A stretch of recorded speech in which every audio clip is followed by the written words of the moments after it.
Good afternoon, everybody. I know you are all eager to skip town and spend some time with your families. Not surprisingly, I am too. But you know what they say, it's the most wonderful press conference of the year right now. I am eager to take your questions, but first I just want to say a few words about our economy. In 2013, our business has created another 2 million jobs, adding up to more than 8 million in just over the past 45 months. This morning we learned that over the summer, our economy grew at its strongest pace in nearly 2 years. The unemployment rate has steadily fallen to its lowest point in 5 years. Our tax code is fair, and our fiscal situation is firmer, with deficits that are now less than half of what they were when I took office. For the first time in nearly 2 decades, we now produce more oil here at home than we buy from the rest of the world. And our all-of-the-above strategy for new American energy means lower energy costs. The Affordable Care Act has helped keep healthcare costs growing at their slowest rate in 50 years. Combined, that means bigger paychecks for middle-class families and bigger savings for businesses looking to invest and hire here in America. And for all the challenges we've had and all the challenges that we've been working on diligently in dealing with both the ACA and the website these past couple months, more than 500,000 Americans have enrolled through healthcare.gov in the first 3 weeks of December alone. In California, for example, a state operating its own marketplace, more than 15,000 Americans are enrolling every single day. And in the federal website, tens of thousands are enrolling every single day. Since October 1st, more than 1 million Americans have selected new health insurance plans through the federal and state marketplaces. So all told, millions of Americans, despite the problems with the website, are now poised to be covered by quality, affordable health insurance come New Year's Day. Now, this holiday season, there are mothers and fathers and entrepreneurs and workers who have something new to celebrate. The security of knowing that when the unexpected or misfortune strikes, hardship no longer has to. And you add that all up, and what it means is we head into next year with an economy that's stronger than it was when we started the year.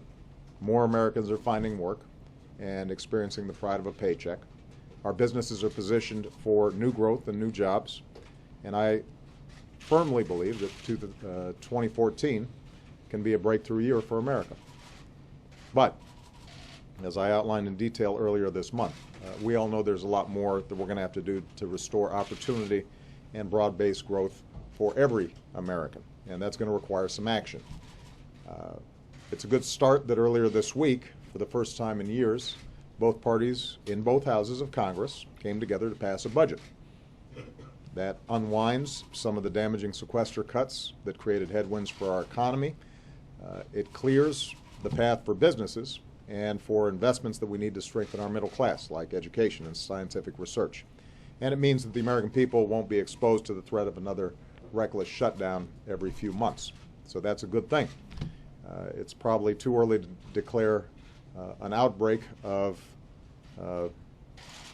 bipartisanship, but it's also fair to say that we're not condemned to endless gridlock. There are areas where we can work together. I believe that work should begin with something that Republicans in Congress should have done before leaving town this week, and that's restoring the temporary insurance that helps folks make ends meet when they are looking for a job. Because Congress didn't act, more than 1 million of their constituents will lose a vital economic lifeline at Christmas time, leaving a lot of job seekers without any source of income at all. I think we're a better country than that. We don't abandon each other when times are tough. Keep in mind, unemployment insurance only goes to folks who are actively looking for work. A mom who needs help feeding her kids when she sends out her resumes, or a dad who needs help paying the rent while working part-time and still earning the skills he needs for that new job. So when Congress comes back to work, their first order of business should be making this right. I know a bipartisan group is working on a 3-month extension of this insurance. They should pass it, and I'll sign it right away. let me repeat. I think 2014 needs to be a year of action. We've got work to do to create more good jobs, to help more Americans earn the skills and education they need to do those jobs, and to make sure that those jobs offer the wages and benefits that let families build a little bit of financial security. We still have the task of finishing the fix on our broken immigration system. We've got to build on the progress we've painstakingly made over these last 5 years with respect to our economy and offer the middle class and all those who are looking to join the middle class a better opportunity. And that's going to be where I focus all of my efforts in the year ahead. And let me conclude by saying, just as we're strengthening our position here at home, we're also standing up for our interests around the world. This year we've demonstrated that with clear-eyed, principled diplomacy, we can pursue new paths to a world that's more secure, a future where Iran does not build a nuclear weapon, a future where Syria's chemical weapons stockpiles are destroyed. By the end of next year, the war in Afghanistan will be over, just as we've ended our war in Iraq, and we'll continue to bring our troops home. And as always, we will remain vigilant to protect our homeland and our personnel overseas from terrorist attacks. Of course, a lot of our men and women in uniform are still overseas, and a lot of them are still spending their Christmas far away from their family and their friends. In some cases, it's still in harm's way. So I want to close by saying to them and their families back home, we want to thank you. Your country stands united in supporting you and being grateful for your service and your sacrifice. We will keep you in our thoughts and in our prayers during this season of hope. So before I wish a Merry Christmas to all and to all a good night, I will take some questions. Jay prepared a list of who's naughty and nice, so we'll see who made it. Julie must be nice. Julie Pace, of AP. Thank you, Mr. President.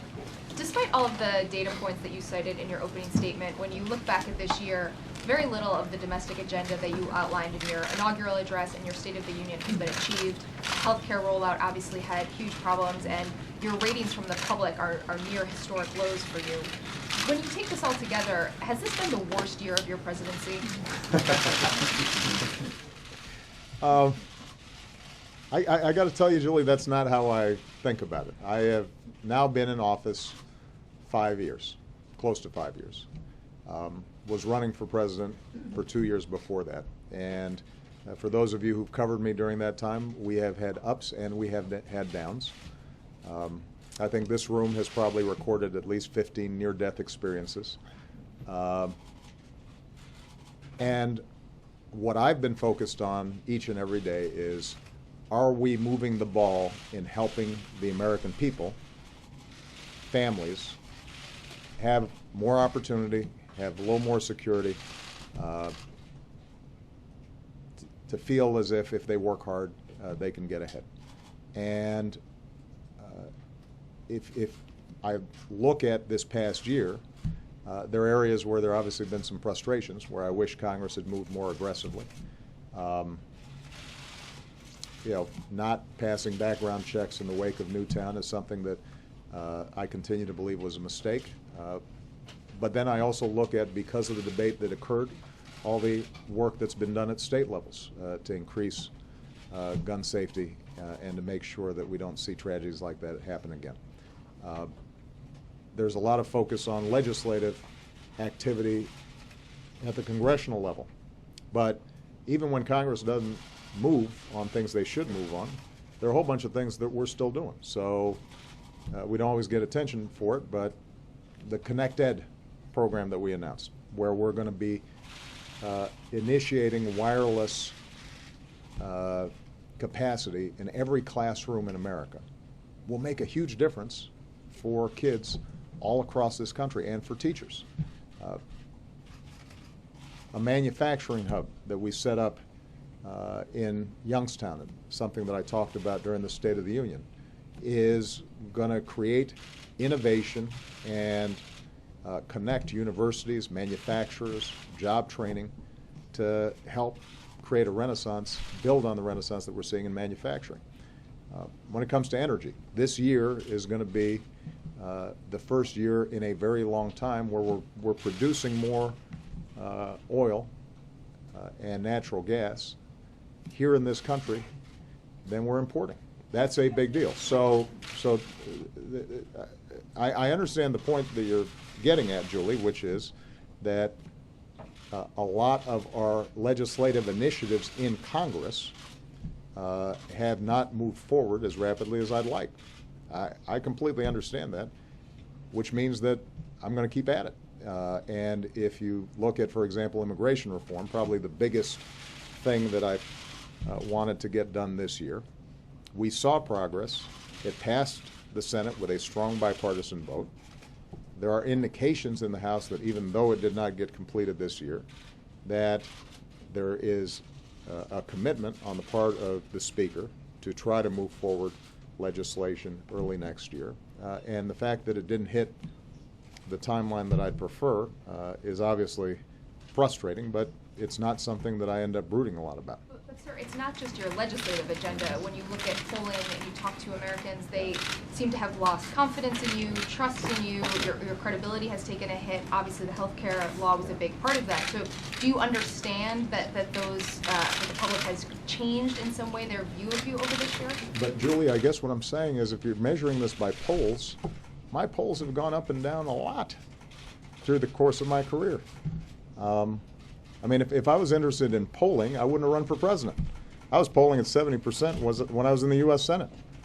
I took this job to deliver for the American people, and I knew and will continue to know that there are going to be ups and downs on it. You're right, the healthcare website problems were a source of great frustration. I think in the last press conference I adequately discussed my frustrations on those. On the other hand, since that time, I now have a couple million people, maybe more, who are going to have health care on January 1st. And that is a big deal. That's why I ran for this office. And as long as I've got an opportunity every single day to make sure that in ways large and small, I'm creating greater opportunity for people, more kids are able to go to school, get the education they need, more families are able to stabilize their finances. You know, the housing market is continuing to improve. People feel like their wages maybe are inching up a little bit. If those things are happening, I'll take it. And, you know, I've said before, I've run my last political race. So at this point, my goal every single day is just to make sure that I can look back and say, we're delivering something. Not everything, because this is a long haul. All right. Mark Felsenthal. Thank you, Mr. President. One of the most significant events of this year was the revelation of the surveillance by the National Security Agency. As you review how to rein in the National Security Agency, a federal judge said that, for example, the government had failed to cite a single instance in which analysis of the NSA's bulk metadata actually sought an imminent attack.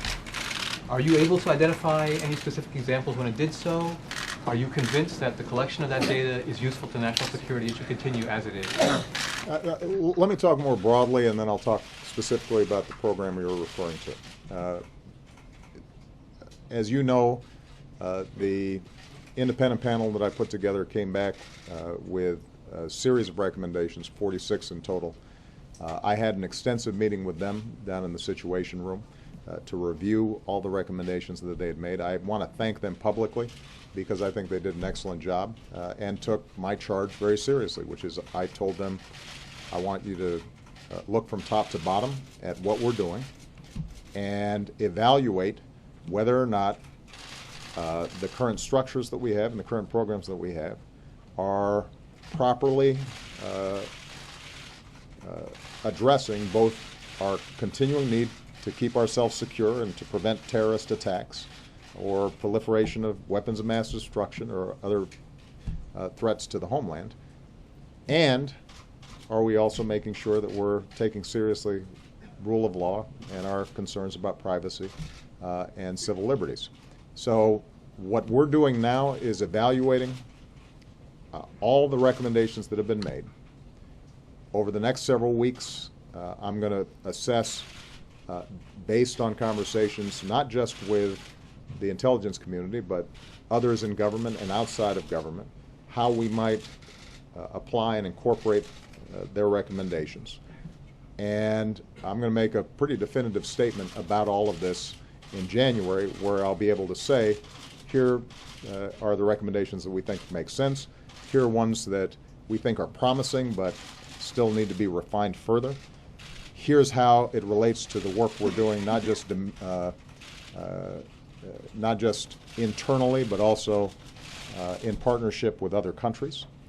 And so I'm taking this very seriously, because I think, as I've said before, this is a debate that needed to be had. One specific program, the 215 program, is the metadata, the bulk collection of phone numbers and exchanges that have taken place. That has probably gotten the most attention, at least with respect to domestic audiences. And what I've said in the past continues to be the case, which is that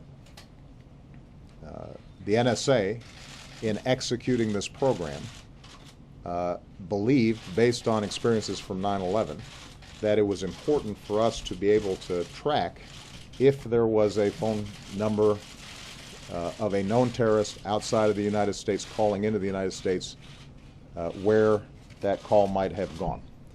And that having that data in one place and retained for a certain period of time allowed them to be confident in pursuing various investigations of terrorist threats.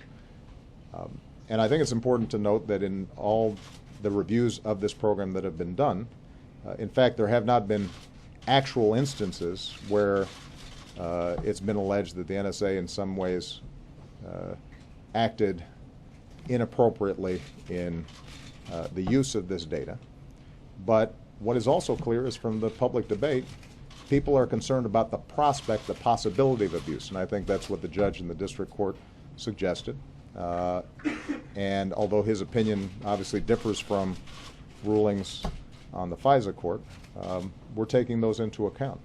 The question we're going to have to ask is, can we accomplish the same goals that this program is intended to accomplish in ways that give the public more confidence that, in fact, the NSA is doing what it's supposed to be doing.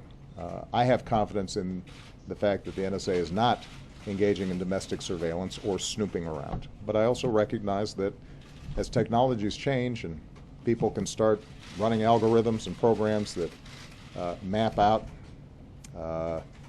all the information that we're downloading on a daily basis into our telephones and our computers, that we may have to refine this further to give people more confidence. And I'm going to be working very hard on doing that. And we've got to provide more confidence to the international community. In some ways, what has been more challenging is the fact that we do have a lot of laws and checks and balances and safeguards and audits when it comes to making sure that the NSA and other intelligence agencies are not spying on Americans. We've had less legal constraint in terms of what we're doing internationally. But I think part of what's been interesting about this whole exercise is recognizing that in a virtual world, some of these boundaries don't matter anymore. And just because we can do something doesn't mean we necessarily should. And the values that we've got as Americans are ones that we have to be willing to apply beyond our borders, I think, perhaps more systematically than we've done in the past. Okay? Ed Henry. Thank you, Mr. President. I want to follow up on that because, Merry Christmas, by the way. Merry Christmas, Dave. When Edward Snowden first started leaking the information, you made a statement on June 7th in California, and you claimed to the American people that you had already reformed many of these surveillance programs. Said you came to office, quote, my team evaluated them, we scrubbed them thoroughly, we actually expanded some of the oversight. And you did expand some of it. Yes. You also said we may have to rebalance some, there may be changes.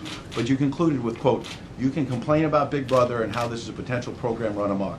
But when you actually look at the details, then I think we've struck the right balance. That was only 6 months ago.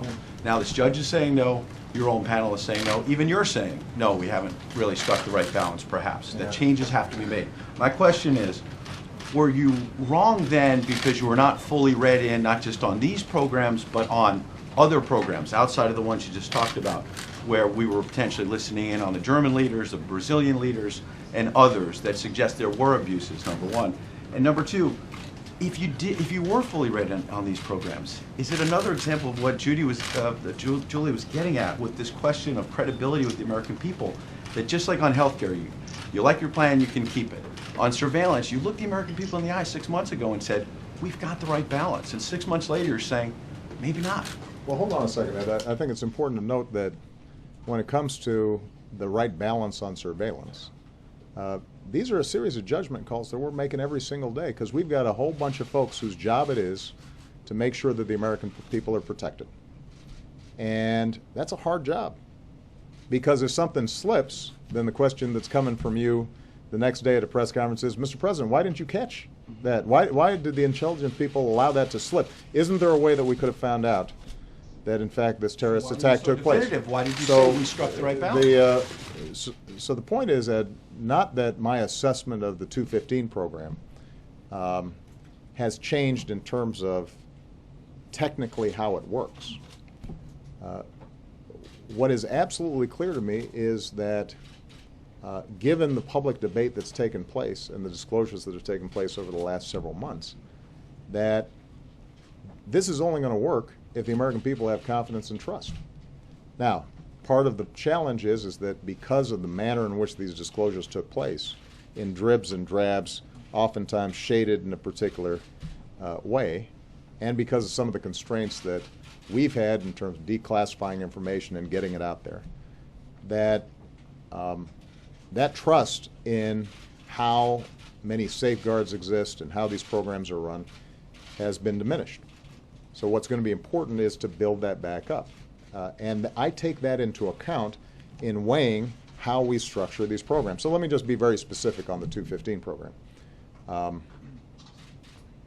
It is possible, for example, that some of the same information that the intelligence community feels is required to keep people safe can be obtained by having the private phone companies keep these records longer and to create some mechanism where they can be accessed in an effective fashion.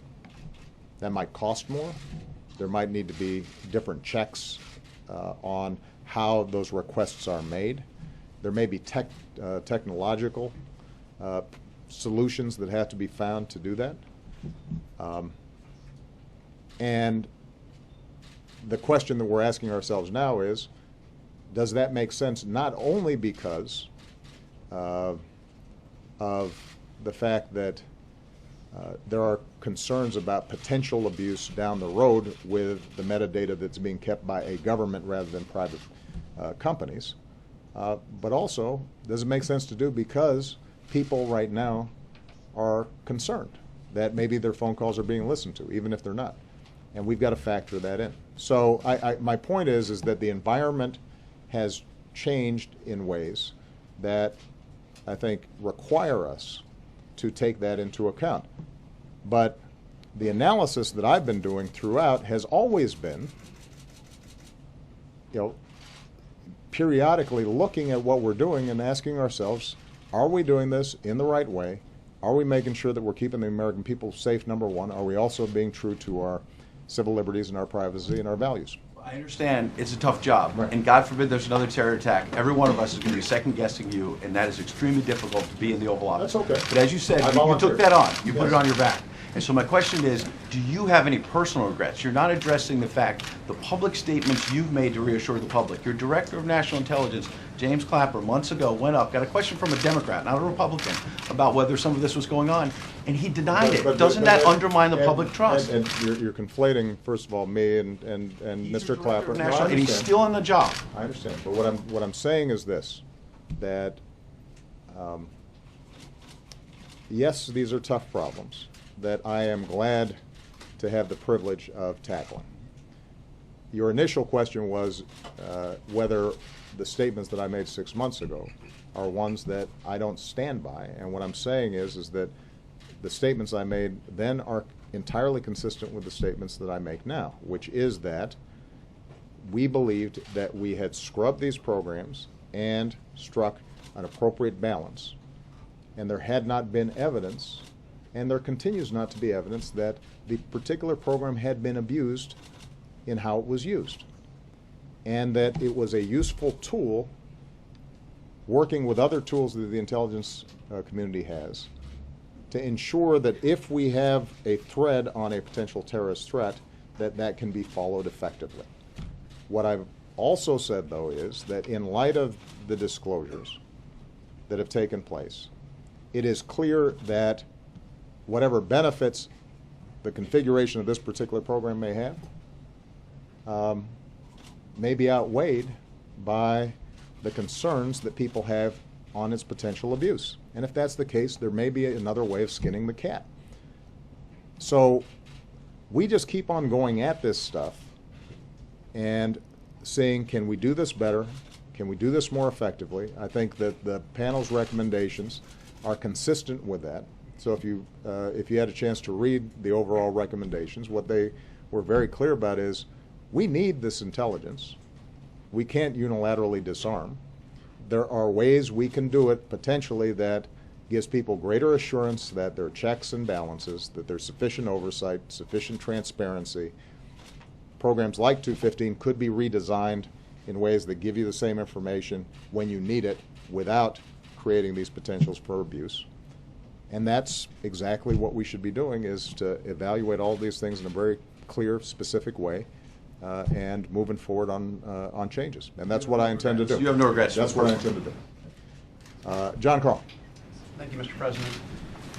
It's been a tough year. You may not want to call it the worst year of your presidency, but it's clearly been a tough year. The polls have gone up and down, but they are at a low point right now. So what I'm asking you, you've acknowledged the difficulties with the healthcare rollout, but when you look back and you look at the decisions that you have made and what you did, what you didn't do, for you personally, what do you think has been your biggest mistake?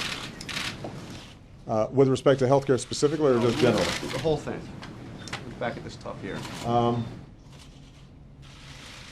Well, there's no doubt that when it came to the healthcare rollout, even though I was meeting every other week or every 3 weeks with folks and emphasizing how important it was that consumers had a good experience and easy experience in getting the information they need and knowing what the choices and options were for them to be able to get high quality, affordable health care. The fact is, it didn't happen in the first month, first 6 weeks, in a way that was at all acceptable. And since I'm in charge, obviously we screwed it up. Part of it, as I've said before, had to do with how IT procurement generally is done, and it almost predates this year. Part of it obviously has to do with the fact that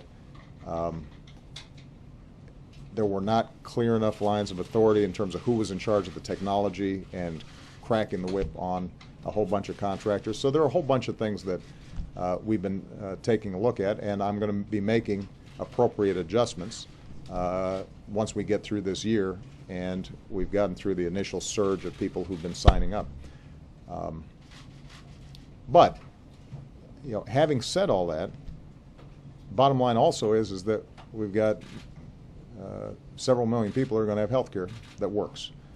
And it's not that I don't engage in a lot of self-reflection here. I promise you, I probably beat myself up, even worse than you or Ed Henry does on any given day.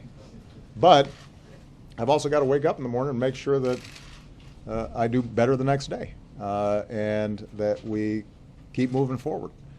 And when I look at the landscape for next year, what I say to myself is, we're poised to do really good things. The economy is stronger than it has been in a very long time. Our next challenge then is to make sure that everybody benefits from that, not just a few folks. And there's still too many people who haven't seen a raise and are still feeling financially insecure. We can get immigration reform done. We've got a concept that has bipartisan support. Let's see if we can break through the politics on this. I think that hopefully folks have learned their lesson in terms of brinksmanship coming out of the government shutdown. There have been times where I've thought about, were there other ways that I could have prevented those 3-4 weeks that hampered the economy and hurt individual families who were not getting a paycheck during that time? Absolutely. But I also think that in some ways, given the pattern that we have been going through with House Republicans for a while, we might have needed just a little bit of a bracing sort of recognition that this is not what the American people think is acceptable. They want us to try to solve problems and be practical, even if we can't get everything done. So, the end of the year is always a good time to reflect and see what can you do better next year. That's how I intend to approach it. I'm sure that I will have even better ideas after a couple of days of sleep and sun. Brianna. Thank you, Mr. President. On the debt ceiling, your Treasury Secretary has estimated that the U.S. government will lose its ability to pay its bills come late February or early March. House Budget Committee Chairman Paul Ryan has said that Republicans are going to decide what it is they can accomplish out of this debt limit fight, his words. Will you negotiate with House Republicans on the debt ceiling? Oh, Brianna, you know the answer to this question. No, we're not going to negotiate for Congress to pay bills that it has accrued. Here's the good news. I want to emphasize the positive as we enter into this holiday season. I think Congressman Ryan and Senator Murray did a good job in trying to narrow the differences and actually pass a budget that I can sign. It's not everything that I would like, obviously. It buys back part of these across-the-board cuts, the so-called sequester, but not all of them. So we're still underfunding research, we're still underfunding education, we're still underfunding transportation and other initiatives that would create jobs right now. But, it was an honest conversation.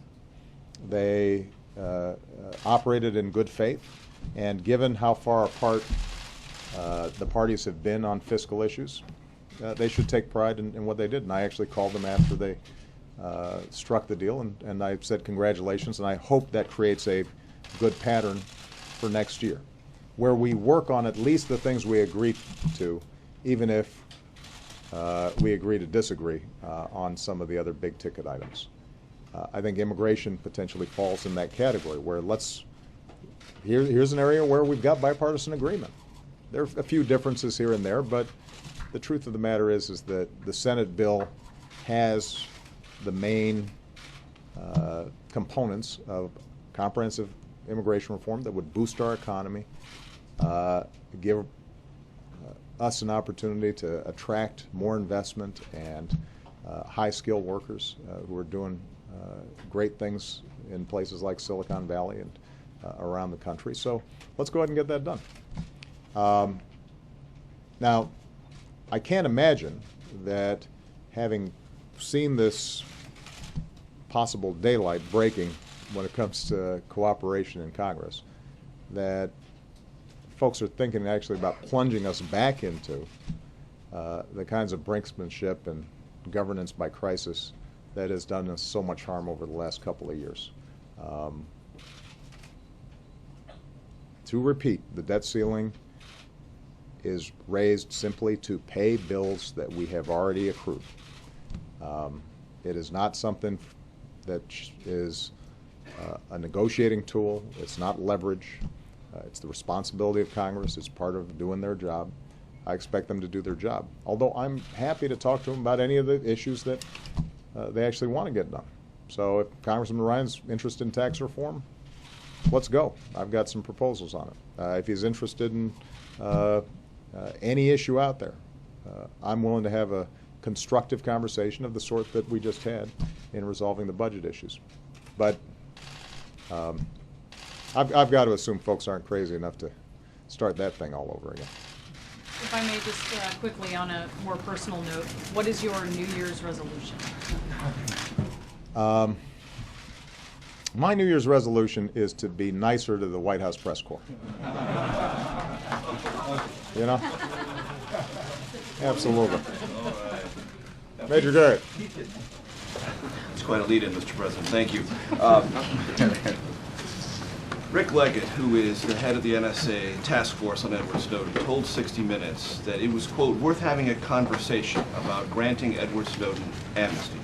To what degree, sir, were you pleased that he floated this trial balloon, and under what circumstances would you consider either a plea agreement or amnesty for Edward Snowden? And what do you say to Americans, sir, who, after possibly being alerted to Judge Leon's decision earlier this week, reading the panel recommendations, believe Edward Snowden set in motion something that is proper and just in this country about the scope of surveillance and should not be considered by this government a criminal? I've got to be careful here, Major, because Mr. Snowden is under indictment. He's been charged with crimes, and that's the province of the Attorney General and ultimately a judge and a jury. So I can't weigh in specifically on this case at this point. I'll try to see if I can get at the spirit of the question, even if I can't talk about the specifics. I've said before, and I believe that this is an important conversation that we needed to have. I've also said before that the way in which these disclosures happened have been damaging to the United States and damaging to our intelligence capabilities. And I think that there was a way for us to have this conversation without that damage. I'll give you just one specific example. The fact of the matter is that the United States, for all our warts, is a country that abides by rule of law, that cares deeply about privacy, that cares about civil liberties, that cares about our Constitution. And as a consequence of these disclosures, we've got countries who actually do the things that Mr. Snowden says he's worried about very explicitly, engaging in surveillance of their own citizens, targeting political dissidents, targeting and suppressing the press, who somehow are able to sit on the sidelines and act as if it's the United States that has problems when it comes to surveillance and intelligence operations. And that's a pretty distorted view of what's going on out there. So I think that as important and as necessary as this debate has been, it is also important to keep in mind that this has done unnecessary damage to U.S. intelligence capabilities and U.S. diplomacy. But I will leave it up to the courts and the Attorney General to weigh in publicly on the specifics of Mr. Snowden's case. But, sir, if I could follow up, Mr. Leggett is setting this in motion, at least raising this as a topic of conversation. You, sir, would, I'm certain, be consulted if there was ever going to be a conversation about amnesty or a plea bargain with Edward Snowden. I think that's true, Major, and I guess what I'm saying is there's... You rule it out forever, that you would never consider it? What I'm saying is that there's a difference between Mr. Leggett saying something and the President of the United States saying something. I'm trying to get at you, Mr. That's exactly right. Chuck Todd. Thank you, Mr. President. And Merry Christmas and Happy New Year. You've talked about the issues with healthcare and the website rollout, but there have been other issues, the misinformation about people keeping their policies, the extended deadlines, some postponements. We have a new waiver that HHS announced last night. How do you expect Americans to have confidence and certainty in this law if you keep changing it? This one here, this new waiver last night, you could argue you might as well have just delayed the mandate. Well, no, that's not true, because what we're talking about is a very specific population that receive cancellation notices from insurance companies. The majority of them are either keeping their old plan because the grandfather clause has been extended further, or they're finding a better deal in the marketplace with better insurance for cheaper costs. But there may still be a subset, a significantly smaller subset than some of the numbers that have been advertised, that are still looking for options, are still concerned about what they're going to be doing next year. And we just wanted to make sure that the hardship provision that was already existing in the law would also potentially apply to somebody who had problems during this transition period. So that's the specifics of this latest change. You're making a broader point that that I think is fair, and that is that in a big project like this, that what we are constantly doing is looking, is this working the way it's supposed to, and if there are adjustments that can be made to smooth out the transition, we should make them. But they don't go to the core of the law. First of all, the core of the law is that for 85% of the population, all they've been getting is free preventive care, better consumer protections, the ability to keep their kids on their insurance plan until they're 26, $1,000 or $500 discounts on prescription drugs for seniors on Medicare. So 85% of the population, whether they know it or not over the last 3 years, have benefited from a whole set of the provisions of the law. And by the way, if it were to be repealed, you would be taking away all those benefits from folks who already are enjoying them. You had this sub portion of the population, 15%, who either don't have health insurance or are buying it on the individual market. And that's still millions of people. And what we're doing is creating a marketplace where they can buy insurance and we can provide them some tax credits to help them afford it. The basic structure of that law is working, despite all the problems. Despite the website problems, despite the messaging problems, despite all that, it's working. And again, you don't have to take my word for it.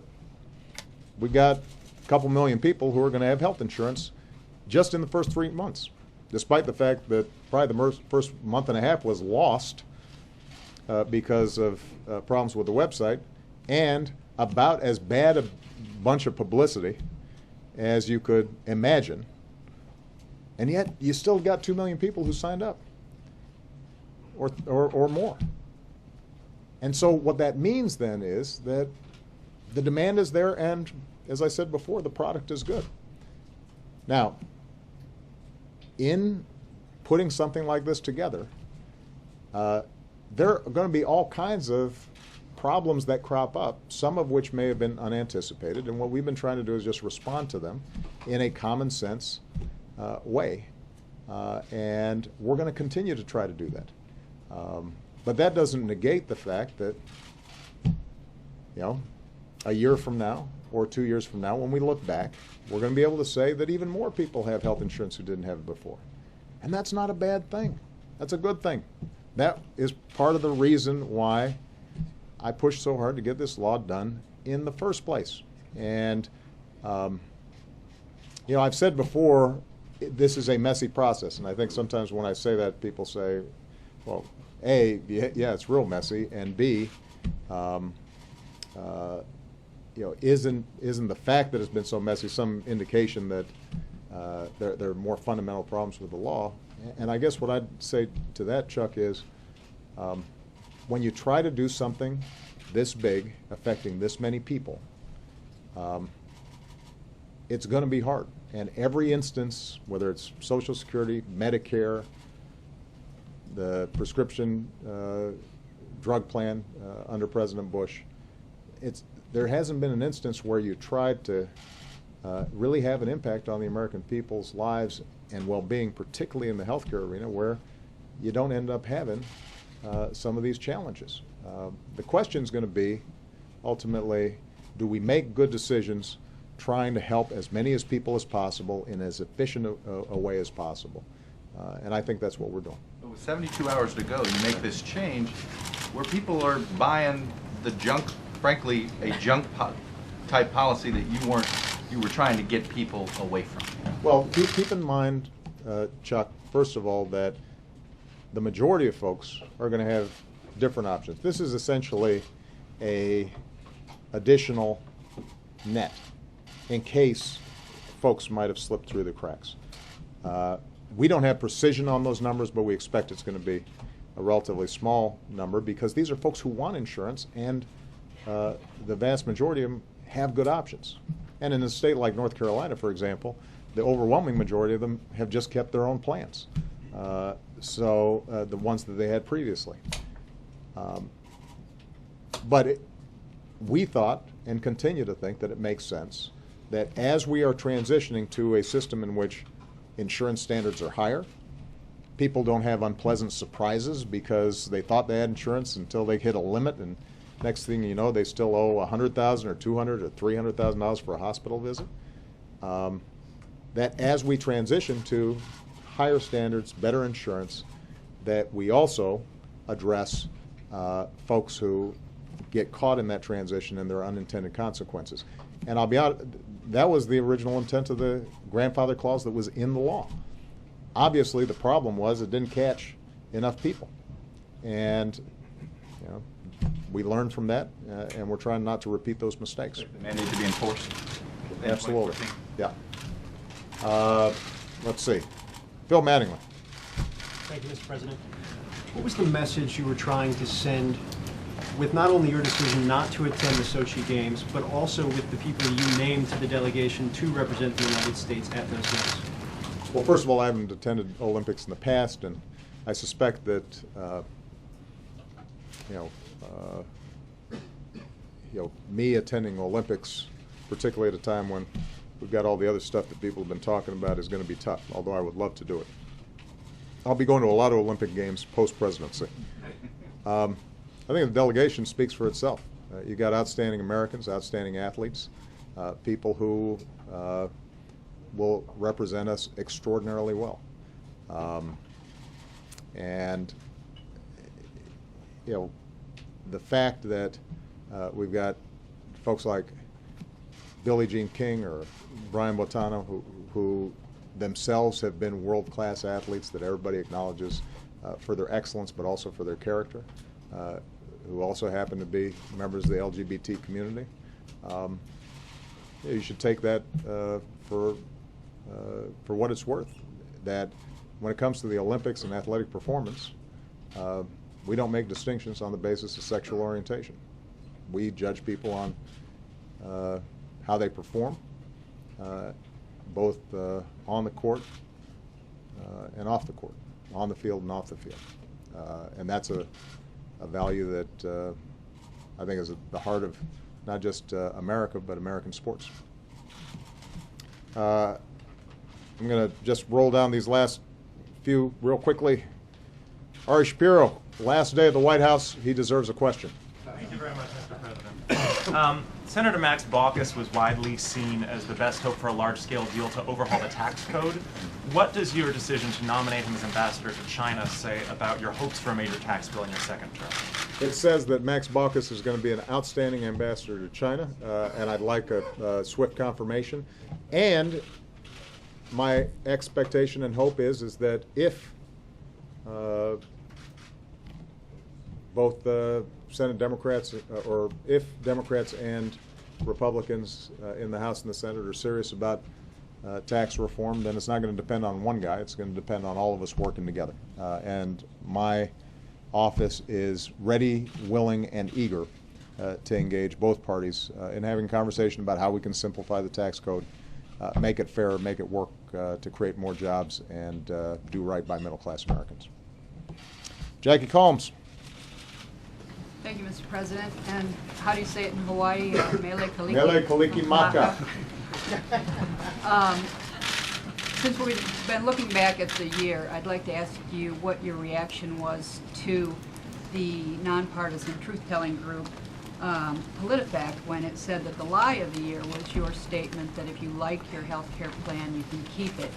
And related to the health care problems that we've seen over the past year, the fallout from that seems to be making Democrats, particularly in the Senate, a little rambunctious and independent of you, which is evidenced most clearly in the debate over Iran sanctions. It looks like Senate Majority Leader Harry Reid has expedited consideration of an Iran sanctions bill for January, even as your administration and you have been trying to get them to lay off sanctions while you're...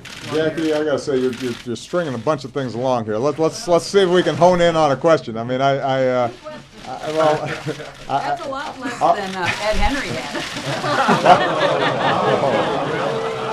I thought we were trying to get along for let's see. Now I can see who's...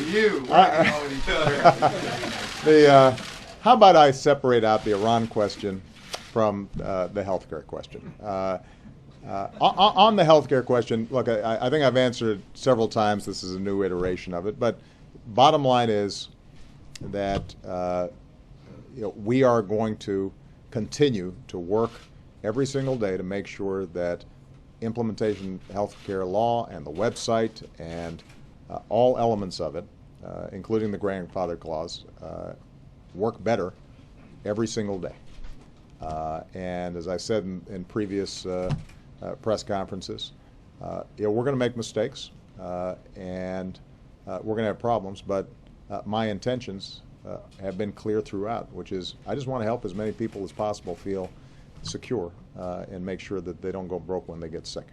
And we're going to just keep on doing that. On Iran, there is the possibility of a resolution to a problem that has been a challenge for American national security for over a decade now. And that is getting Iran to, in a verifiable fashion, not pursue a nuclear weapon. Already, even with the interim deal that we struck in Geneva, we have the first halt, and in some cases, some rollback of Iran's nuclear capabilities. The first time that we've seen that in almost a decade. And we now have a structure in which we can have a very serious conversation to see, is it possible for Iran to get right with the international community in a verifiable fashion to give us all confidence that any peaceful nuclear program that they have is not going to be weaponized in a way that threatens us or allies in the region, including Israel. And as I've said before, and I will repeat, it is very important for us to test whether that's possible.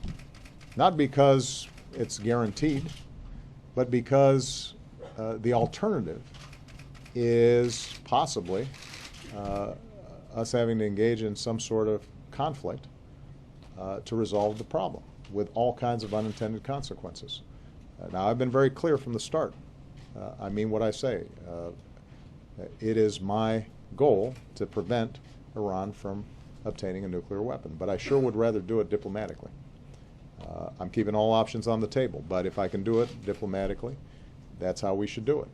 And I would think that would be the preference of everybody up on Capitol Hill, because that sure is the preference of the American people. And we lose nothing during this negotiation period, precisely because there are verification provisions in place. We will have more insight into Iran's nuclear program over the next 6 months than we have previously. We'll know if they are violating the terms of the agreement.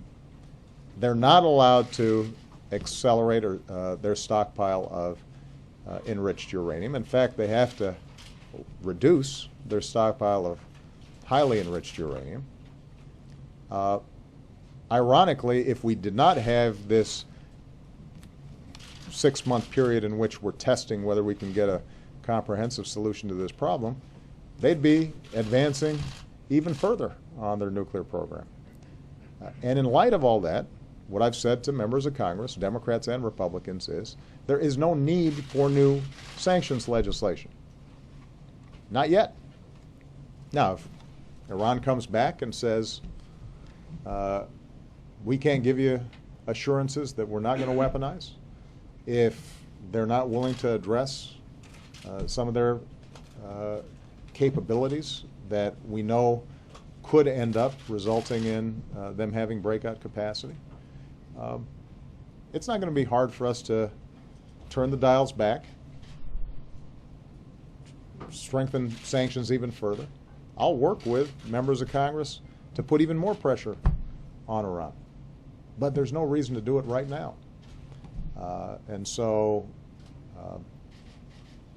I'm not surprised that there's been some talk from some members of Congress about new sanctions. I think the politics of trying to look tough on Iran are often good when you're running for office or if you're in office. But as President of the United States right now, who's been responsible over the last 4 years with the help of Congress in putting together a comprehensive sanctions regime that was specifically designed to put pressure on them and bring them to the table to negotiate, what I'm saying to them, what I've said to the international community, and what I've said to the American people is, let's test it. Now's the time to try to see if we can get this thing done. And I've heard some logic that says, well, Mr. President, we're supportive of the negotiations, but we think it's really useful to have this club hanging over Iran's head. Well, first of all, we still have the existing sanctions already in place that are resulting in Iran losing billions of dollars every month in lost oil sales. We already have banking and financial sanctions that are still being applied even as the negotiations are taking place. It's not as if we're letting up on that. So I've heard arguments, well, but this way we can be assured, and the Iranians will know that if negotiations fail, even new and harsher sanctions will be put into place. Listen, I don't think the Iranians have any doubt that Congress would be more than happy to pass more sanctions legislation. We can do that in a day, on a dime. But if we're serious about negotiations, we've got to create an atmosphere in which Iran is willing to move in ways that are uncomfortable for them and contrary to their ideology and rhetoric and their instincts and their suspicions of us.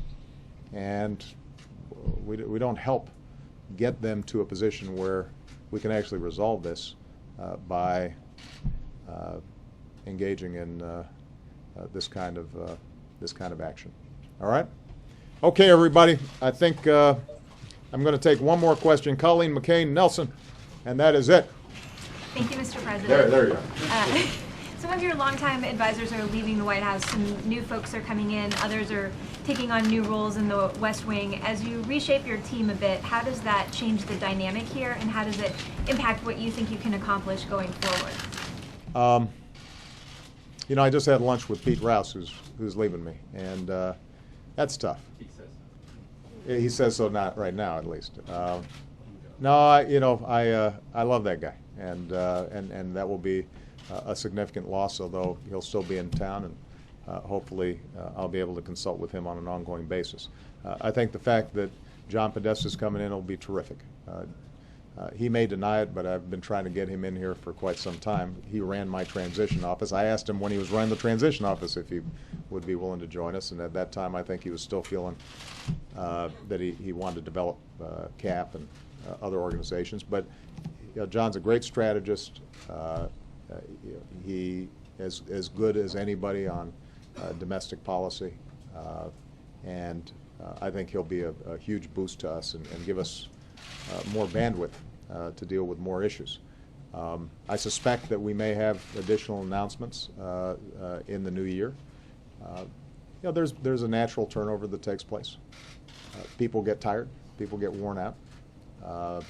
Sometimes you need fresh legs. But what I can tell you is that the team I have now is tireless and shares my values and believes the thing that I think I've repeated probably 4 or 5 times in this press conference, which is we get this incredible privilege for a pretty short period of time to do as much as we can for as many people as we can to help them live better lives. And that's what drives them. That's the sacrifice they make being away from families and soccer games and birthdays, and some of them will end up working over Christmas on issues like Iran. And the fact that they make those kinds of sacrifices, I'm always grateful for. And if they then say to me after making those sacrifices for 3, 4, 5 years, you know, I need a break, you know, then I completely understand. All right? Have a great holiday, everybody. Appreciate you. Merry Christmas. Merry Christmas. Happy New Year.